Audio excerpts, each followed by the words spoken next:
أعوذ بالله من الشيطان الرجيم. بسم الله الرحمن الرحيم.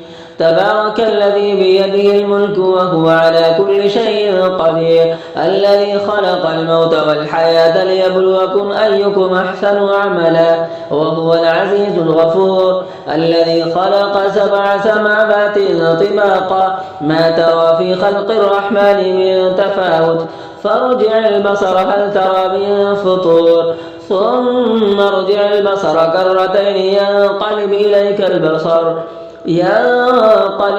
البصر خاسئا وهو حسير.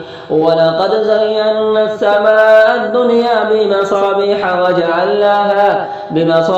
وجعلناها رجوما للشياطين وأعتدنا لهم عذاب السعير. وللذين كفروا بربهم عذاب جهنم وبئس المصير. إذا ألقوا فيها سمعوا لها شهيقا وهي تفور تكاد تميز من الغيظ، كلما ألقي فيها فوج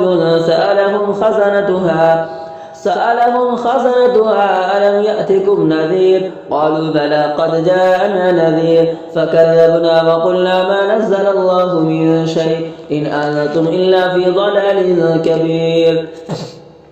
وقالوا لو كنا نسمع أو نعقل ما كنا في أصحاب السعير، فاعترفوا بذنبهم فسحقا لأصحاب السعير.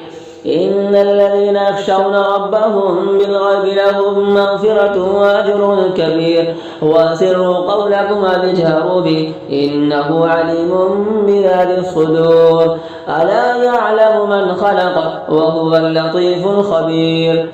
هو الذي جعل لكم الأرض ذلولا فامشوا في مناكبها وكلوا من رزقه وإليه النشور. أأمنتم من في السماء أن يخسف بكم الأرض فإذا هي تمور أم أمنتم من في السماء أن يرسل عليكم حاصبا فستعلمون كيف نذير. ولقد كذب الذين من قبلهم فكيف كان نكير.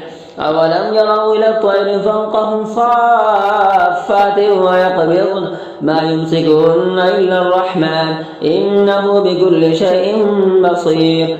أمن هذا الذي هو جند لكم ينصركم من دون الرحمن إن الكافرون إلا في غرور.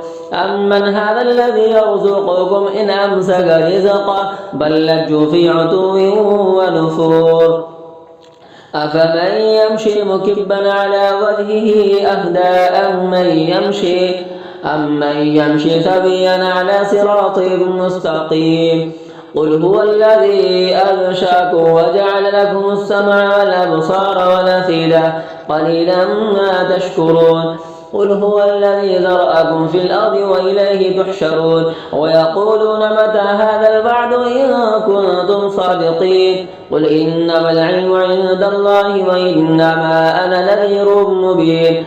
فلما رأوه زلفة سيئت وجوه الذين كفروا وقيل هذا الذي كنتم به تدعون. قل أرأيتم إن أهلكني الله ومن معي أو رحمنا فمن يجير الكافرين من عذاب أليم. قل هو الرحمن آمنا به وعليه توكلنا فستعلمون من هو في ضلال مبين. قل أرأيتم إن أصبح ماؤكم غورا فمن يأتيكم بماء معين.